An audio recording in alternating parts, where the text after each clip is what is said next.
Okay, ladies and gentlemen, boys and girls, children of all ages, 1 o'clock, 1300 for you military types, March 8th, 2023.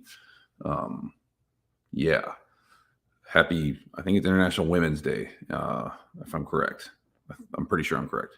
So, that being the thing, I happen to find a statistic that I think is interesting for the ladies and the women and whatever you say nowadays in the audience. This is a report that came out from this is on Info Security. Phil Muncaster wrote this, and this was published as of yesterday. At least 30% of cyber criminals are women, and this is a report. So female participation in cybercrime is far higher than for all types of crime, according to a new report which raises some interesting questions about possible gender bias in investigations. Trend Micro used machine learning web service Gender Analyzer v5, which I don't even know what that product is, to analyze text written by 50 random users of the Russian language XXS cross-site scripting forum and 50 users of the English language hack forum site. Okay, so Trend Micro apparently has some product or some solution that will look at what people are writing and guess whether or not they're male or female. Interesting. So I was unaware of this. That bothers me from a whole other level. Let's go through this. So it revealed that 30% of those in the cross-site scripting forum XSS users were women, rising to 36% of hack forums. So 30-ish in the US side, 36 in the Russian side. Our control group consisted of 10 aliases that posted their gender profiles online and identified themselves as women. When we ran posts from these users through the text analyzer, results indicated that all the aliases were classified as female with an average percentage of 82.4%. So if you're somebody that's into mathematics and machine learning and these types of applications, essentially what they're talking about here is they took in some textual information. They had control groups that they kind of know, but I mean, then again, it's in a criminal forum. So how much reliance do you put on them to be honest? Are ladies or women or whatever you say nowadays? I don't even know what to say, but anyway, that's the thing. And then they crunched those numbers and used the text analyzer, and it came out and said that this 30 something percentile is roughly our guesstimate that these are women.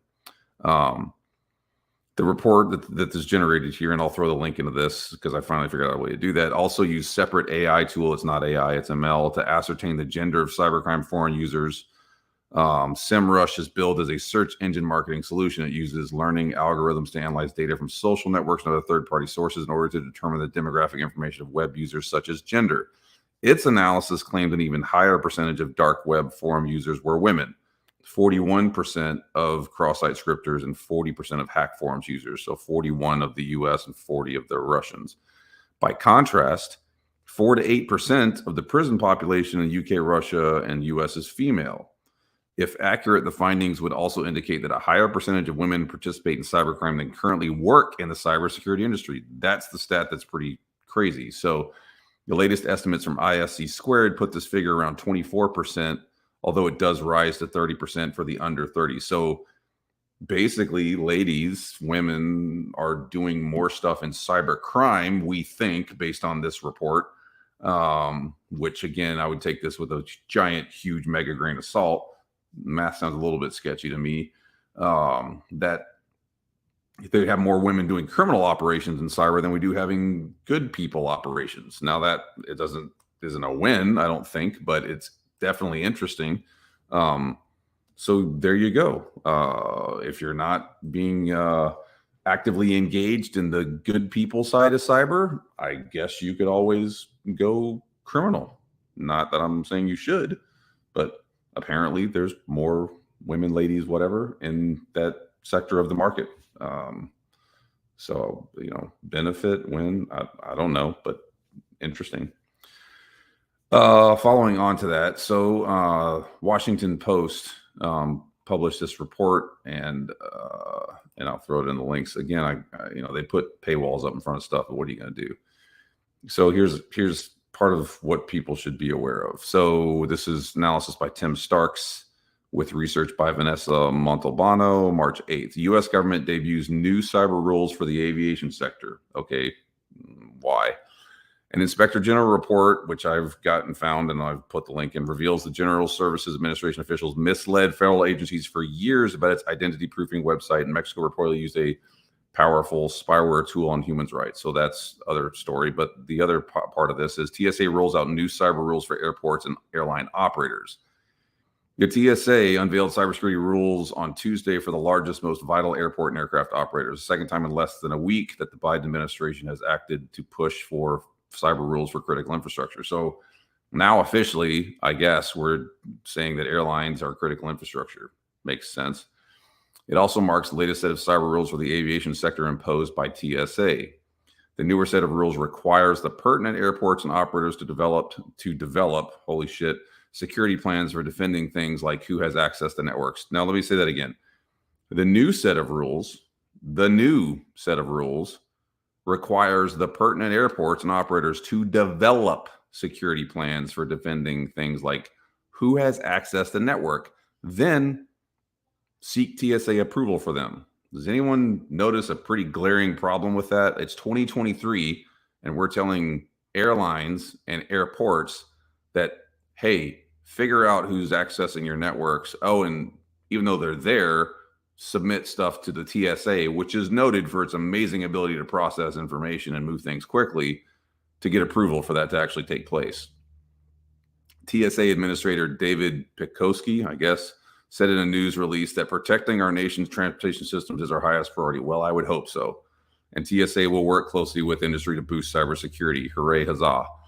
While the aviation rules have been in the works, they follow a series of incidents in the sector in recent months. If you remember on the last couple of podcasts I talked about the TSA and those things. And I'm going to show you something else in a minute here that still sticks in the craw and hasn't been fixed.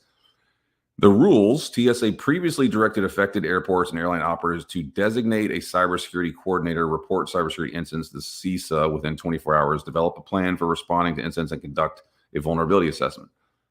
That's all stuff that should have been done quite a while ago. There's laws that actually say that had to happen, but apparently it hasn't in the aviation industry. Let me read that one more time. TSA previously directed affected airports and airline operators to designate a cybersecurity coordinator. You mean to tell me that these airlines and airports that make billions of dollars, oh, and by the way, have been bailed out by the federal government to the tunes of billions of dollars, don't have a cybersecurity coordinator? Yeah, report cybersecurity incidents to CISA within 24 hours. So you're going to require them to report within 24 hours, but they don't even have someone that could report it or knows where to report it or how to report it. Oh, and by the way, develop a plan for responding to an incident, which I would really hope that they already have, and do a vulnerability assessment, which I would hope they're doing on a rolling, regular basis. Like this is the stuff that should keep you up at night. I don't like flying anyway, but when I know this about the cyber side of it, it makes it even worse. After a 2019 version of the no-fly list was exposed on an unsecured server, which I talked about before, TSA in January of this year told carriers to review their systems to ensure compliance. If you never needed proof that compliance doesn't make a difference, with pre-existing standards on handling sensitive information. Representative Dan Bishop from North Carolina, a member of the House Homeland Security Committee, vowed to get answers from TSA. Grr, I'm going to get answers because it's politicking. Yeah, man. The newest rules announced Tuesday require individual airports and airline operators to develop an implementation plan featuring a number of security precautions like patching and continuous monitoring for threats. Holy monkey balls. The airline industry does not have these requirements already in place, like patching and monitoring for threats. They might be doing it, but there's no requirements for it. Like, terrifying. The administration has said it extended TSA authorities to cover the writing of its cyber rules. Oh, that's super. And all, according to administration breakdown, the existing powers could cover 80 airports, 21 passenger airlines, and 4 cargo lines. Yeah. I won't go through the rest of this, but like I said, I'll put the requirements in here and the publication because it's, yeah, it's not, doesn't make me feel fuzzy about the fact that I'm getting on a plane next week. So now I said I would sort of point out, like, look, there's a bigger problem here. Okay, well, what's involved in the TSA and the FAA and those organizations to do these types of things? Is it possible to find overtly misconfigured stuff that is related to those organizations? The answer, as usual, is yes. And if you're going around poking around, which I'm not saying you should do, I'm just saying you can. I have found misconfigured stuff that is related to the FAA and TSA to the tune of 24 misconfigurations that are overt, that are talking to the internet. Of those, I see 5 of those 24 that are RDP with no authentication tied to them. And guess what? They go into the AWS side of stuff. What's behind that? Right? And these are Windows 10 builds. Last time they were patched was 2019. I won't say which organization because I'm not trying to get myself in trouble. But yeah, there you have it. Like the TSA, the FAA, like this is part, I don't know if this is part of it, but this is significant in the realm of the problem that we face in the space, because we have lots of legislation, we have lots of requirements, there's been lots of pencil whipping. Nobody's getting in trouble for being basically ignoring the laws.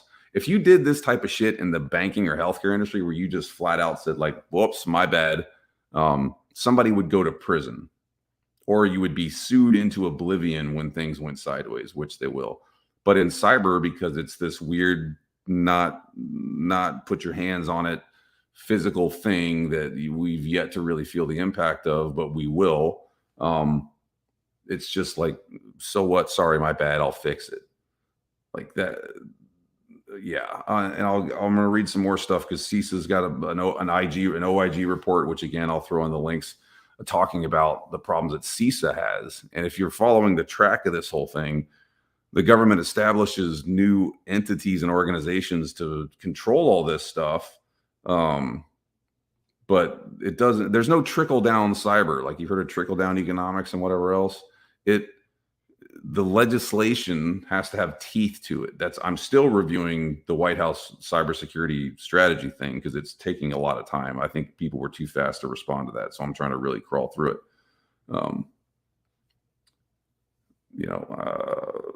I mean, this is so overt that it's problematic. Anyway, let me go through a couple of other things that are on the list here. Now, I wanted to talk quickly about the layoffs that are going on in cybersecurity. And I think that this should trouble people at a level as far as people are losing their jobs when there's not really a reason for them to lose their jobs. Like Zscaler just said that it was laying off 3% of its workforce. This was Nancy Liu in SDX Central on March 3rd. Zero Trust and cloud security vendor Zscaler announced that this laying off 177 employees. The news came during its second quarter 2020 earnings calls. Executives claim the targeted cost optimization plan is to adjust the company's business model as it sees inefficiencies in certain positions and macroeconomic headwinds that result in large deal delays. Zscaler says that it'll hire more people towards the end of the year, et cetera, et cetera. But if you also look at the numbers and then you look at the growth of these companies, right? And I'm talking like Zscaler, Palo Alto Networks, the big providers in the space that have got all the money in the world, like they're growing at 50, 60%, some of them 70 plus year over year. The money in the bank is substantial. Why are you laying off employees for inefficiencies or cost optimizations when your business, especially at that scale, is growing by 60%?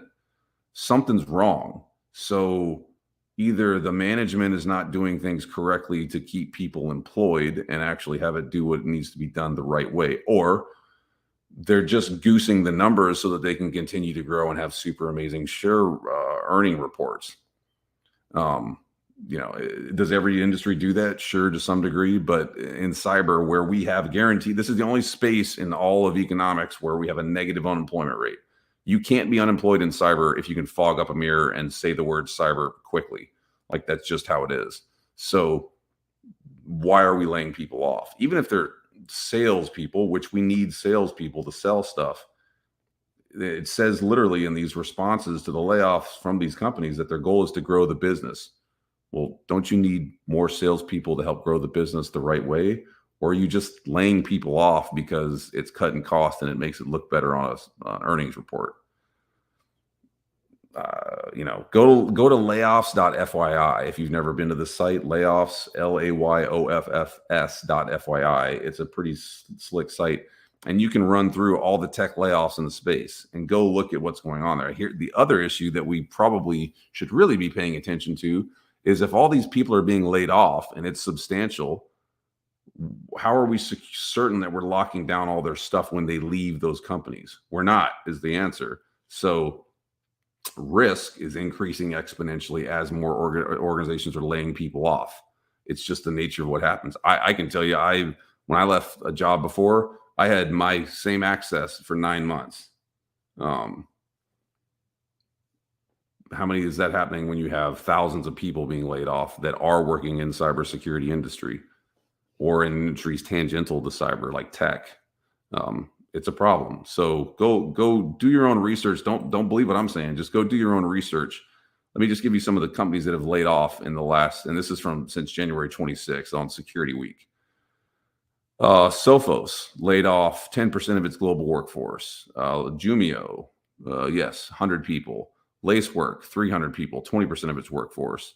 OneTrust, 1,000 people. IronNet, 17%.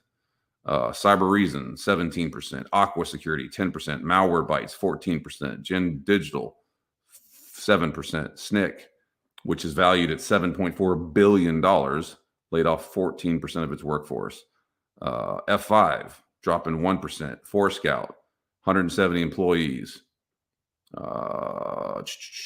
So like just the numbers are pretty substantial, and it makes me question what there's something mathematically, economically wrong with this scenario. If this is the place where the CAGR, the growth is 20%, I think I looked at numbers this morning, said the CAGR for ZT is like 20-ish% till the next whatever. If you're an organization that's doing well and selling tech in this space, if you're not able to execute and you're not able to keep growing and not laying people off, something's wrong. I mean, that's just what logic and data suggest. And these are people's jobs. So, yeah. If you're not aware, Acer just had a breach notification take place. Acer computers, Acer hacked 160 gigabytes of data for sale on a hacking forum. This is as of today, this morning. Acer, a global Taiwanese company that makes hardware and electronics, has admitted that one of its servers was compromised. Attackers broke into document servers used by repair technicians and stole 160 gigs of data, which was then sold. And here's the lawyer line. Yet, according to the company, the findings of the preliminary inquiry do not show that this security problem has affected consumer data. Hold your breath, because you'll get the notification soon that that's different. That's not what's actually playing out.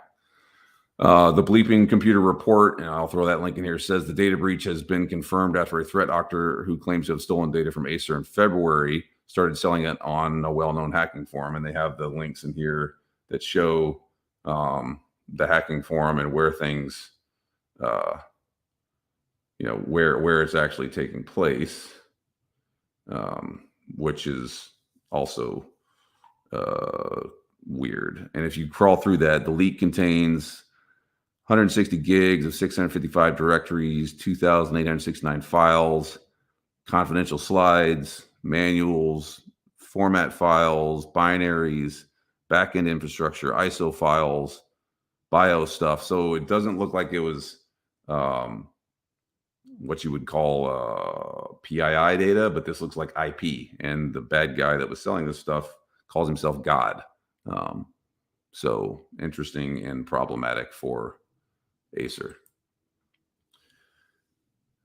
If you're a LastPass person, here's the advisory that came out from LastPass. This is on Cybersecurity Dive by Matt Capko, published day before yesterday.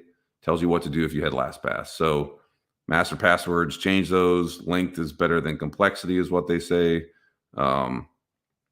Businesses should set recommended minimum of length, et cetera, et cetera. Super admins, make sure that you manage, maintain, and control those. Rotate all critical credentials. Those accounts should only be set up for break glass situations. Shared secrets, businesses need to reset MFA secrets for all non-federated users. This process will require users to log in, verify location, and go through the re-enrollment process for MFA apps. So if you're using LastPass, set your bitch threshold for lots of bitching, because you're going to get it. I mean, there's going to be a lot of people that are real pissed off that this thing is not rolling out the way that they would like it to. SIM Splunk integration. If you have a SIM and you have Splunk, I guess you can look for those tokens with some easy integration thing. Okay, cool. And then what else? LastPass encourages businesses to run a weekly, I don't think they meant to write the word week in here, so typo, security report to identify users with a weak security score. Oh, so it is, they mean weak, like WEAK. Change those passwords in the vault. Administrators should be able to control the dark web monitoring policy. So I guess they monitor the dark web as well. So if you got LastPass, pay attention, go change your stuff. And, majority of what's here sounds like pretty good hygiene, nothing crazy complicated, but do it. Employees are feeding sensitive biz data to ChatGPT, raising security fears. Don't put your stuff in ChatGPT that you would consider an intellectual property or whatever else, because it's writing on a dashboard. More than 4% of employees have put sensitive corporate data into the large language model, raising concerns as popular may result in massive leaks of proprietary information. Robert Lemos. Employees are submitting sensitive business data and privacy protected information to large language models, LLMs, such as ChatGPT, raising concerns that it's not AI, it's machine learning services could be incorporating the data into their models, and that information could be retrieved at a later date if proper security is in place for the service, which I doubt it is. In a recent report, data security service Cyberhaven detected and blocked requests to input data into ChatGPT from 4.2% of the 1.6 million workers at its client companies because of the risk of leaking confidential information, client data, source code, or regulated information. In one case, an executive cut and pasted, here you go, the firm's 2023 strategy document into ChatGPT and asked it to create a PowerPoint deck. So, wow, you win the award for laziest exec at the company. In another case, a doctor put his patient's name and their medical condition and asked ChatGPT to craft a letter to the patient's insurance company. Illegal, illegal, illegal. And as more employees use ChatGPT and other AI, it's not AI, it's ML, services productivity tools, the risk will grow. So don't do those things. I posted a link to a paper that I was reading about an organization that had an app for helping out teens and whatnot, and they were using an untrained, uneducated a machine learning thing to be a chat response engine. What happens if one of those kids that was talking to this application winds up committing suicide or whatever because the bot didn't respond to them ways that were, helpful? Is it bad to use those types of systems? I don't know, but I do know that there's probably a liability assigned to that. And if you're using an unproven chat bot to talk to people about something as important as mental health, you should definitely be ready to deal with whatever fallout happens from that. So that was an interesting one. I can't remember the name of the application, but it was something you can get on your phone and you can talk to, and then see what happens. And somebody on the chat's asking, are there DLP tools that check for ChatGPT disclosures? Not that I know of yet. I know that there are ways that you can use some of the security solutions in the market to say you can't go to that domain and you can't cut and paste and clipboard and all that other stuff. But as far as DLP specifically for that, I'm not aware of it. Maybe somebody is. I'm sure that's the next billion-dollar startup. And I said I was going to talk about FedRAMP. I'm actually working on a blog right now about FedRAMP. I'm calling FedRAMP the F word in cybersecurity because I think it is. I think FedRAMP is still flawed. I think it's setting us up where it is not organizationally beneficial, and it is prohibitive for most organizations that are not mega enterprises to get into that. And let me let me give you some of the statistics on why that's a real thing. So if you look through how much it costs to get into FedRAMP, so typical FedRAMP accreditation cost. FedRAMP accreditation costs can vary by compliance level, the current state of the CSC's platform, and the availability of in-house expertise. In general, based on 10 years of authority to operate experience in FedRAMP, FISMA, and DFARS, which are all federal things, but FedRAMP's the one I'm talking about here, FedRAMP advisory services to the provider and policies and everything else, moderate, just to get moderate certification, it starts at about $75,000 and goes up to about $175,000. Assessment costs for conducting and assessing the moderate level, including conducting a penetration test and submitting the readiness security assessment report, can vary between $125 and $175, or if you're going lower, $30 to $40. Additional costs for architecture, engineering, and monitoring tools might also be required, depending on. So that's like a basic overlook at some of the costs. However, if you follow down deeper into that and they add it up, you can crawl through that. The typical cost for a FedRAMP certification is going to cost an organization anywhere on the low end of about $250,000 by the time you add all that shit up to $750,000. And that's at the basic sort of what you could afford to get in there. Now, the question is, how fair is that for most organizations? If you're Palo Alto Networks, you stroke a check. Who gives a shit? If you're a startup that has a really good solution that could be used in the federal market, that could make a lot of difference, can you afford $250,000 to start to get in there? And then, oh, by the way, you're looking at a 2-year sales cycle and probably 2 years of misery as you get through that and whatever else. There's got to be a better way to manipulate FedRAMP and this process where it is fair and equitable to everybody that should have a shot at it. It shouldn't be because you have $1 billion in the bank that you can get FedRAMP, and other folks that have significant value for their security solution can't do it because they can't afford the FedRAMP shenanigans.